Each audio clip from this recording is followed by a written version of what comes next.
what does you stated before that you were given the role of guardian of the aurora. Do you literally Yes. protect the cosmos from outward threats? What does the guardian of the aurora actually entail? It's not so much outward threats as it is more the essence of magic in these other worlds. That sounds bigger than it is, frankly. A lot of it is mainly communication and making sure that things don't go wrong. In Terra, it does seem that the Aurora plays a big part with some other planets, so sort of keeping that all in line and making sure that everything runs smoothly, and also making sure that I can sort of keep up that source of inspiration for others. I mean, of course, there is an artist in Terra who has made, I believe, a very famous painting using their appreciation and inspiration of the cosmos swirling in the sky. I think I know who you're talking about, but his name is escaping me right now. Was that the person that they claimed he cut off his own ear? Yes, indeed, Vincent van Gogh and the There it starlight. And I is. think Yeah. that I'm not sure how exactly that story goes in detail, but I think that there's a lot to be said about different creatures and different species sort of getting so much from the world and the space around them, whether it's the forest or the oceans, or I know that you're not too fond of your own world, but there is something to be said for the beauty of fire. Absolutely. Well, I do really appreciate the beauty of fire. I just don't appreciate the world I'm in, but that's just a whole other thing that people will eventually learn more about. That is very fair. And I do have a question for you in regards um, to those elements. Do you ever find yourself seeing uh, colors in it that others normally overlook? Hmm. Like, what do you mean by colors? Do you mean like the beauty of something that people don't really appreciate as much? Yeah, I think that with a lot of elementals, I think that there is sort of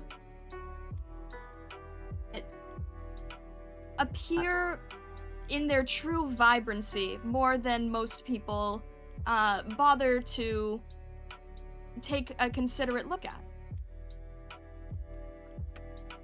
Yes, definitely, because this is how should I say this in a way that non fire elementals can understand? Mm, a lot of in throughout history of many cultures, both Terran and non-Terran.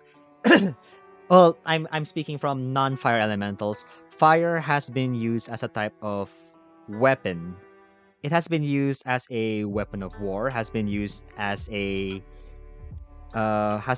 way to hurt others, but and also from accidents, which is why fire is loathed and is seen to be a bad thing, especially when there were some how should I say, world jumpers from Terra that discovered the fire world and decided to name it as an unbearable. It's kind of funny the word I'm gonna use, hellscape. But Oh dear. yeah, they see it as a type of place that no creature should ever want to live in. But there are creatures that live in places that there aren't supposed to be things living there. The bottom of a sea, the inside of a volcano, there are creatures that can live through there. I know them, the snails. Those snails are actually from my world, but I don't want to dive deep into that. But that's the thing. Fire isn't only a weapon, it's also a type of. It's not exactly a creature, but it is something that devours Yeah, the same way a creature normally does. So the one yeah, aspect a lot of people don't understand is fire is something that is this is gonna sound very cliche. Fire is life, essentially. well, in a People quite don't. literal sense for many creatures. Oh yeah, definitely. It's like from me, fire is something that, well, if you actually look into, for example, a nuclear factory, plasma no, not a nuclear power plant, that's the term. A nuclear power plant is essentially a gigantic steam engine that is used to create to generate heat. But the thing is that that energy is essentially just very supercharged fire. The sun is a gigantic ball of fire. Stars are balls of fire. It's just that we don't really observe these things. So, well, that's actually interesting connection between yourself and I. If you think about It's it, true. Yes. stars and celestial elements are just balls of fire that, from people on the ground's point of view, are just small worlds of fire. And people don't understand this. Yeah, absolutely. And here's one for you that I'm not sure if you were aware of. Yes? Did you know that in some cultures in Terra, Mm-hmm. the aurora borealis is called foxfire? Huh. Well, that is actually very interesting. Didn't know that. Yes, there's plenty of legends that they tell, and I also have the same abilities. But the foxes without wings, and it doesn't really matter wings or no wings.